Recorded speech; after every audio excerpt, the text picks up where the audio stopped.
नमस्कार मित्रांनो, किस्से कोर्टाचे. आज जरा न्यायाधीशांबद्दल बोलूया. निदान अगदी कमीत कमी धरले तरी 100 न्यायाधीशांच्या समोर आतापर्यंत वकिली केली असेल. प्रत्येक न्यायाधीश वेगळा, व्यक्ती तितक्या प्रवृत्ती, प्रत्येकाचे मूड वेगळे, स्वभाव वेगळा, व प्रत्येकाचं CRPC वेगळं आणि प्रत्येकाचं CPC सुद्धा वेगळं.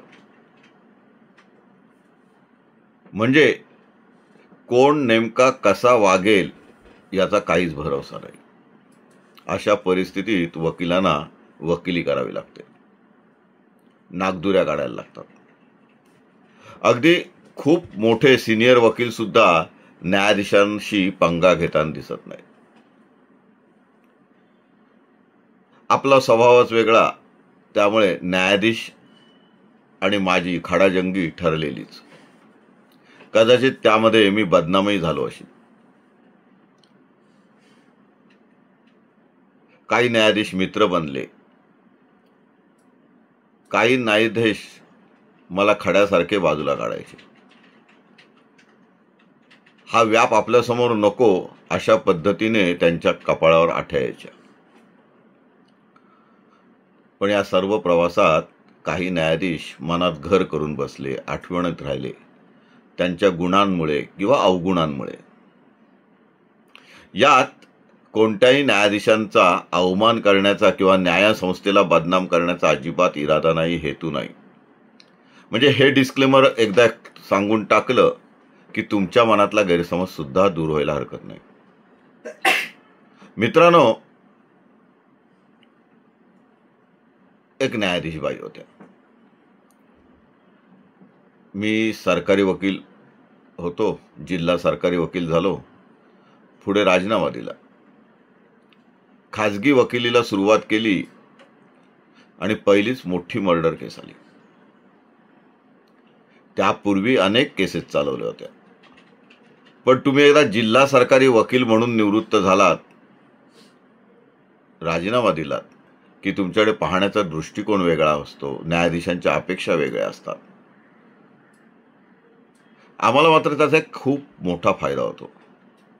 सरकारची बाजू समजल्यामुळे, पोलिसांच्या लांड्या लबाड्या समजल्यामुळे, पोलीस नेमके काय चुका करतात, साक्षीदारांची कशी तयारी करून घेतात, सरकारी वकील नेमके कसे वागतात, ही पलीकडची बाजू समजल्यामुळे आम्हाला मात्र आरोपीतर्फे वकिली करायला खूप सोपं जातं. सर्वांनाच जमतं असं नाही, पण ज्यांनी मनापासून वकिली व्यवसाय केलाय त्यांना नक्की जमतं. बारकावे कळतात. मॅडम पुढे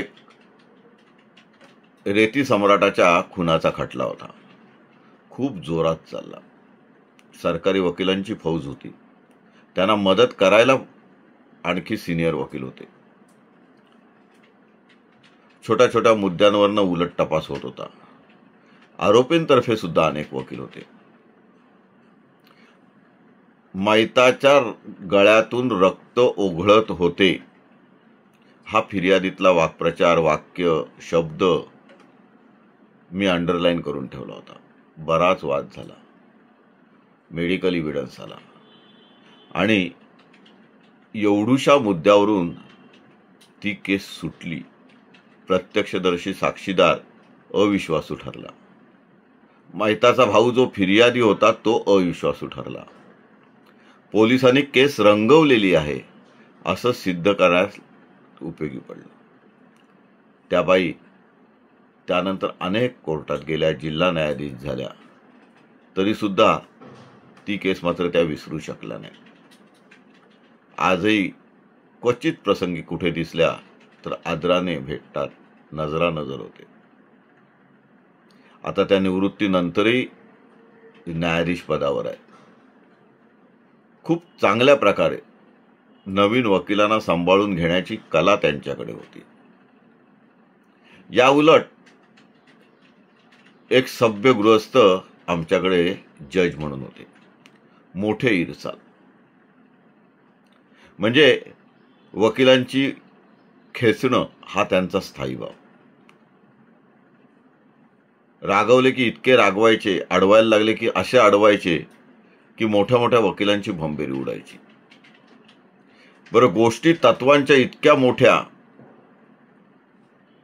की महात्मा फुलेंनंतर हेच.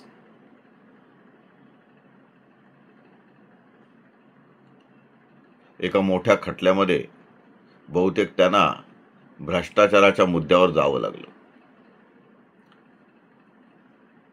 मोठे इरसाल, चेंबरमध्ये बोलवायचे, वकिलांशी गप्पा मारायचे. बरं, अशा लोकांना कोणते वकील फायद्याचे ते बरोबर कळतं. त्यांची सलगी करायची. पुढे ते एकदा वकिली व्यवसाय करायला म्हणून अलिबागला आले होते. भाऊबीजेचा अलीकडचा दिवस असा. त्यांना अटकपूर्व जामीन पाहिजे होता. तोडीस तोड त्यांना एक जिल्हा न्यायाधीश भेटले. मॅडम होत्या. चांगले 4-5 तास त्यांना ताटकळत उभे ठेवले. तेव्हा त्यांना वकिलांचं महत्त्व आणि जजकडून वकिलांचा कसा अपमान होतो किंवा वकिलांना कसं नमतं राहावं लागतं त्याचा वस्तुपाठ मिळाला. त्यांनी तो बोलूनही दाखवला. आता कुठे आहेत माहिती नाही,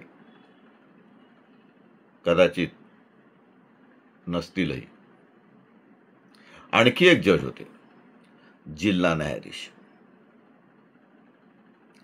अतिशय प्रेमळ माणूस. म्हणजे वकिलांना चेंबरमध्ये बोलवून चहा पाज असे सांगणारे, हक्काने पिणारे, भीड बाळ न बाळगणारे, वकिलांवर जबाबदाऱ्या टाकणारे. माझ्या माहितीत नॉन करप्ट. बाकी सगळं ठीक. पार्टी वेडा माणूस, गाणारा माणूस. कोणत्याही वकिलांनी कधीही घरी बोलवलं तर न चुकता जाणारा, पार्टीला बसणारा, अगदी रसिक, कोणाच्या बापाला सुद्धा न घाबरणारा. असे जज खूप थोडे असतात. बाकीचे नाकाने कांदे सोलतात. पण मी बिंदास आहे आणि बिंदास्तच वागणार आणि त्याचा परिणाम मी माझ्या कामावर होऊन देणार नाही असं छाती ठोकपणे सांगणारा वकील आणि जज खूप दुर्मिळ असतात. त्यातलेच हे. नंतर तेही पुढे मला माझ्या माहितीप्रमाणे उच्च न्यायालयात गेले. खूप रमायचे, गप्पा मारायचे, पार्टी झोडायचे, गायचे, बायकोला सरकार म्हणायचे. मैत्रीला इतके चांगले की एकदा तुमच्या पार्टीत बसल्यावर तुमचे पाय सुद्धा दाबायला कमी करणार नाहीत. जज या व्याख्येत कुठेही न बसणारे, पण तरी सुद्धा उत्तम न्यायाधीश म्हणून गाजणारे. अगदी उलट एक आंबेडकरवादी जज येऊन गेले. सतत वेगळा चष्मा घालून बसणारे, घटनेच्या गोष्टी करणारे,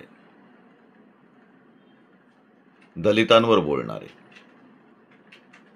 आता निवृत्तीनंतर दलित चळवळीला झोकून दिलेले, कविमानाचे, पण न्यायाधीश म्हणून फारसा प्रकाश न पाडणारे. न्यायदानापेक्षा लिखाण, दलित साहित्य, त्याचा उपयोग करून लोक अदालतमध्ये काम करणारे अनेक जज. एक जण ब्राह्मण संस्कृतीतले, मस्त गाणारे, नाट्यगीतांची आवड असणारे, सुसंस्कृत, मैत्रीलाही चांगले. पण दिवाणी न्यायालयात एकदा कामाला सुरुवात केली की स्वतःची अशी मतं ठरवणारे, भ्रष्टाचारापासून कोसो दूर असलेले, कुठेही वशिलेबाजी न करणारे, तेही आता कुठेतरी कामाला आहेत. एक जज तर कीर्तन करायचे. तुम्ही देवळात बोलवा, मस्तपैकी बुवा बनून यायचे. वारकरी संप्रदायातले, चांगला अभ्यास असणारे, दिवाणी न्यायालयात चांगलं काम करणारे. पण समाजसेवा डोक्यात असणारे. एकतर दिवाणी न्यायाधीश कारवार तिकडच्या भागातले, कर्नाटक सीमेवरचे, मस्त हेल काढून बोलणारे, बाळासाहेबांच्या प्रती प्रचंड आदर असणारे. माझं आणि बाळासाहेबांचं सख्य आहे कळवल्यावर एकदा तरी भेट घडवून द्यावं. सीमावाद काय असतो, आम्ही काय जगतो, कसे जगतो ते त्यांना सांगायचं असं सांगणारे. माझ्या माहितीप्रमाणे पुढे सीमा प्रश्नांवर अनेक आंदोलनात ते उतरले. त्यांच्या परीने खारीचा वाटा उचलत असणारे, मनाचे सच्चे. बरं, विनोदी स्वभाव. एखादा फाडफाड इंग्लिशमध्ये युक्तिवाद झोडायला लागला आणि समोरचा वकील बेचैन झाला, कुठेतरी हरकती घ्यायला लागला, थांबा हो, इंग्लिश ऐका, असं करून मिस्किलपणाने हसणारे.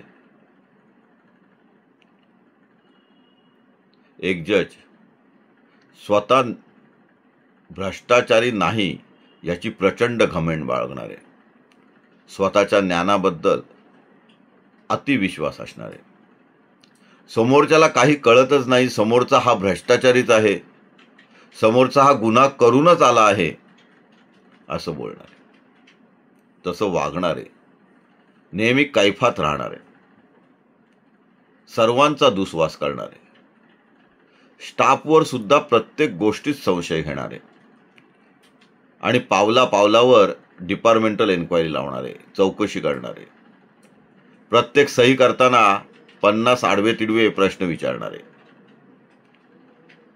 पक्के कन्व्हिक्शन देणारे.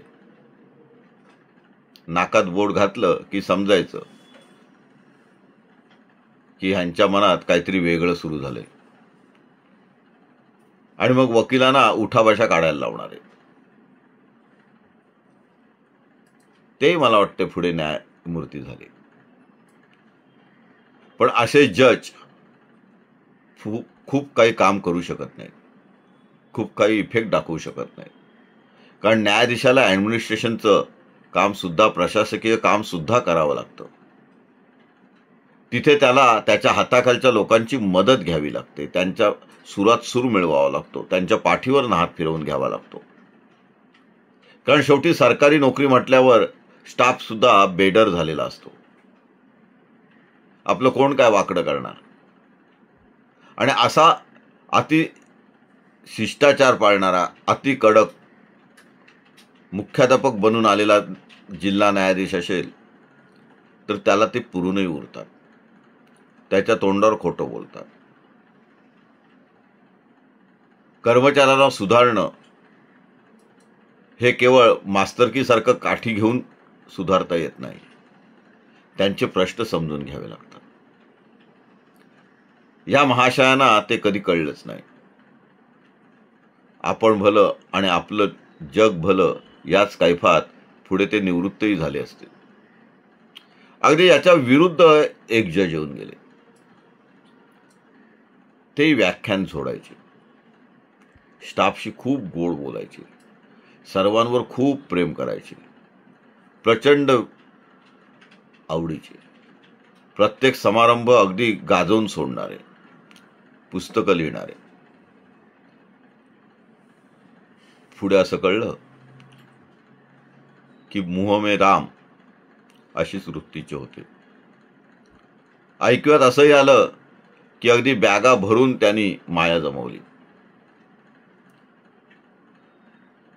पुढे स्वर्गस्थ झाले. न्यायाधीश या क्षेत्रात येतात, काही जण प्रमोशनवर येतात, काही जण डायरेक्ट येतात, काही जण डायरेक्ट एडीजे म्हणून येतात, परीक्षा देऊन येतात. त्याही व्यक्ती आहेत, त्यांचेही प्रश्न असू शकतात, कुटुंबाचे प्रश्न असू शकतात. पण त्या प्रश्नांचा परिणाम न्यायदानावर होऊन देता कामा नये असं त्यांना शिकवलं जातं. वेळोवेळी तसे धडेही दिले जातात, पण ते पाळले जातातच असं नाही. समाज काय बोलेल, आपण जामीन दिला तर पेपरात आपलं नाव येईल, लोक माझ्यावर संशय घेतील, आरोपी सुटला तर आणखीन मोठे गुन्हे करेल, अशा वेगवेगळ्या गैरसमजात ती लोक असतात.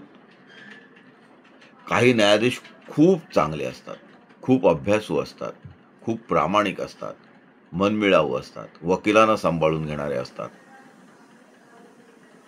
तरी सुद्धा कोणत्या तरी वादात अडकतात. याचं मुख्य कारण मानवी स्वभाव. सर्वच वकील गुणी असतात असं नाही. काही वकील सुद्धा भ्रष्टाचाराला सोकावलेले असतात, न्यायाधीशांना बिघडवणारे असतात, न्यायाधीशांच्या नावावर पैसे कमवणारे असतात. यामध्ये काही चांगले न्यायाधीश सुद्धा भरडले जातात. अनेक उदाहरणं अशी बघायला मिळतात. ज्युनियर न्यायाधीशांचं रडगाणं वेगळंच असतं. त्यांच्या प्रमोशनच्या अडचणी असतात. त्यांच्या जातीमुळे त्यांना प्रमोशन नाकारलं जातं. काही जणांना प्रमोशन जातीच्या आधारे मिळतं, पण त्यांची कपॅसिटी नसते. पाहिजे तिथे पोस्टिंग मिळत नाही, नवरा एकीकडे बायको एकीकडे अशी परिस्थिती असते. मुलांच्या शिक्षणाचा परिणाम असतो, गावच्या शेतीचा वाटपाचा प्रश्न असतो. प्रत्येक न्यायाधीशाचे स्वतःचे असे प्रश्न असतात, पण ते प्रश्न घेऊन डायसवर बसायचे नसतात. अनेक जणांना ते कळत नाही.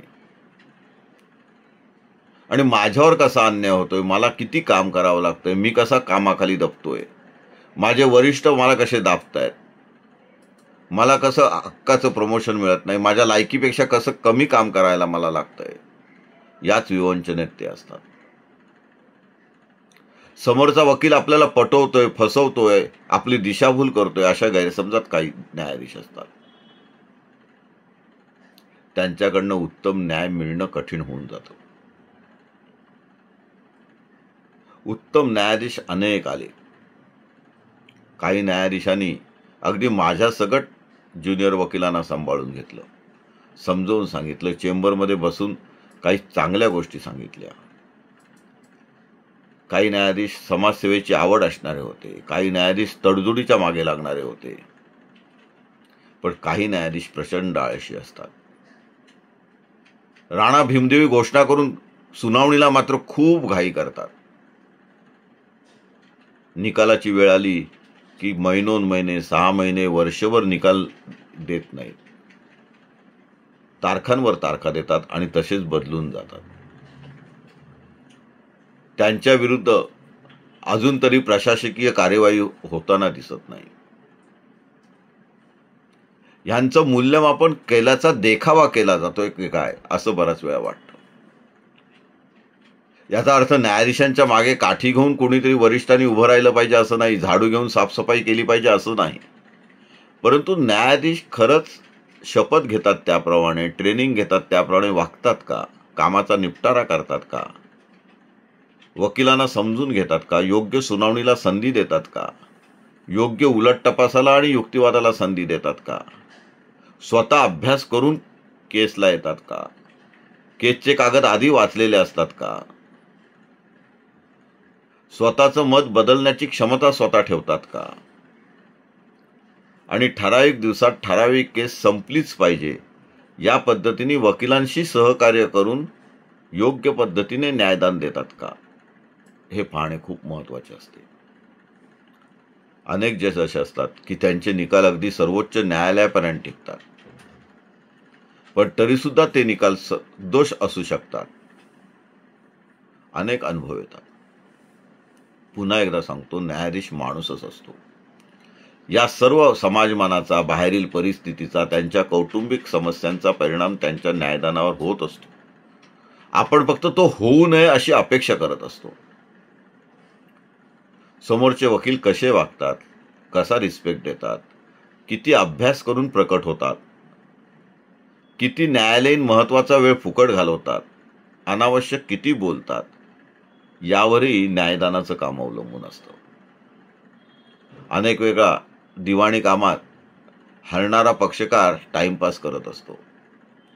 काही ना काही कारण करून वकिलांच्या मार्फत तारखा घेत असतो.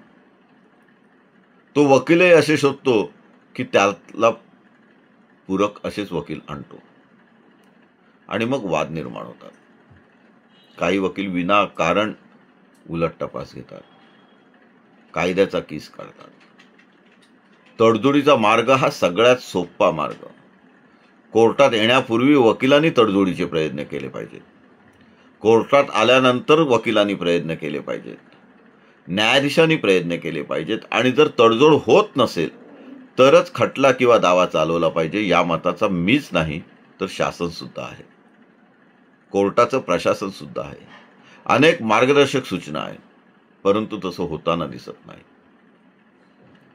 प्रत्येक ज्याची प्रवृत्ती वेगळी असते, मानसिकता वेगळी असते, ती सांभाळत पुढे जावं लागतं. यातच वकिली सिद्ध होते. तुम्हाला ठाम मानेने, ताठ मानेने जगता येतं. तुमचा न्यायाधीश प्रामाणिक असून केवळ फायदा नाही, तो समंजस सुद्धा असावा लागतो. तुम्ही नुसते प्रामाणिक आणि ढोर मेहनत करणारे असून उपयोगी नाही. तुमच्याकडे समय सूचकता लागते. तुम्हाला सुद्धा वकील म्हणून तत्व काही वेळेला गुंडाळून ठेवावी लागतात आणि पक्षकाराच्या हितासाठी थोडं नमतं घ्यावं लागतं. यालाच आम्ही न्यायालयीन इगो म्हणतो.